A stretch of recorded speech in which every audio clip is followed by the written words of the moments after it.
Shalom Sobat WB yang dikasihi Tuhan. Renungan harian hari Minggu tanggal 6 Juli 2025 berjudul Iman dan Integritas. Sebelum kita membaca sabda Tuhan dalam kitab Kejadian 39 ayat 1 sampai 23, mari kita berdoa. Tuhan Yesus, kami bersyukur dan berlimpah dengan terima kasih karena kebaikan Tuhan yang selalu baru kami rasakan setiap pagi. Terima kasih untuk nafas kehidupan yang Tuhan anugerahkan sehingga kami bisa berkarya, melayani sesama, terlebih melayani Tuhan. Sebentar kami siap untuk mendengarkan sabda-Mu Tuhan yang memberikan kami kekuatan dan penghiburan dikala kami menjalani hari-hari kami.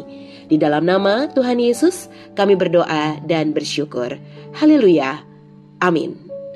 Sobat WB yang dikasihi Tuhan, pembacaan keseluruhan sabda Tuhan dapat dibaca secara pribadi dalam kitab Kejadian pasal 39 ayat pertama sampai ayat 23. Sekali lagi, kitab Kejadian pasal 39 ayat yang pertama sampai 23.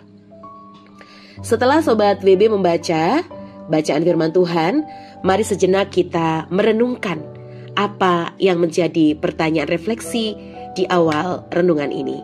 Yang pertama, mengapa Yusuf dipercayakan oleh Potifar untuk berkuasa atas rumah dan segala miliknya?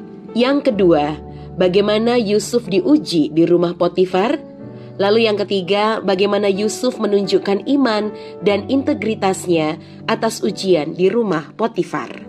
Demikianlah 3 pertanyaan yang dapat kita renungkan setelah kita membaca sabda Tuhan. Sobat WB yang dikasihi Tuhan, kemarin kita telah melihat cerita Yusuf diuji di tengah-tengah keluarganya. Hari ini cerita Yusuf dilanjutkan dengan ujian berikutnya di tempat di mana dia dibeli oleh Potifar, seorang pegawai istana Firaun. Ternyata perjalanan Yusuf untuk menggenapi rencana Tuhan tidak berhenti sampai dia diperlakukan kejam oleh saudara-saudaranya. Tetapi dia juga harus melewati badai selanjutnya, yaitu fitnahan kejam dari istri Potifar. Keberhasilan yang Tuhan beri kepada Yusuf di rumah Potifar bukanlah akhir dari puncak rencana Tuhan atas hidup Yusuf. Dia kembali harus menempuh badai selanjutnya. Namun, Yusuf menunjukkan iman dan integritasnya dengan tidak berkompromi terhadap dosa. Walaupun dia harus dipenjara, Allah tetap menyertai Yusuf dan dimanapun dia ditempatkan, dibuatnya Yusuf berhasil.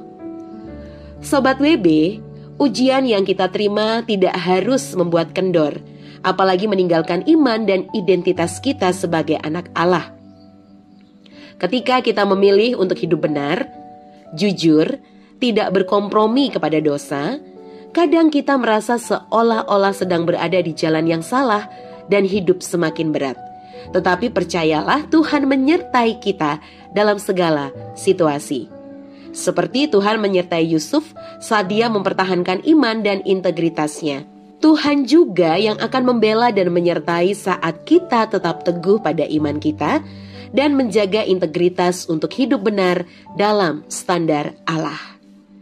Sobat WB, sebelum kita membagikan kepada rekan dalam kelompok pemuritan tentang berkat yang kita terima dari merenungkan sabda Tuhan beserta membagikan komitmen kita, mari kita berdoa. Hati kami bersyukur hari ini kami bisa belajar dari kisah Yusuf yang sungguh menginspirasi, menguatkan kami bahwa iman yang kami miliki tercermin melalui integritas hidup kami dalam pekerjaan, dalam keluarga, dalam bisnis maupun dalam hidup kami bermasyarakat, berbangsa dan bernegara. Terima kasih Tuhan, kami bersyukur teguran firman-Mu meneguhkan kami. Di dalam nama Tuhan Yesus kami berdoa. Haleluya. Amin.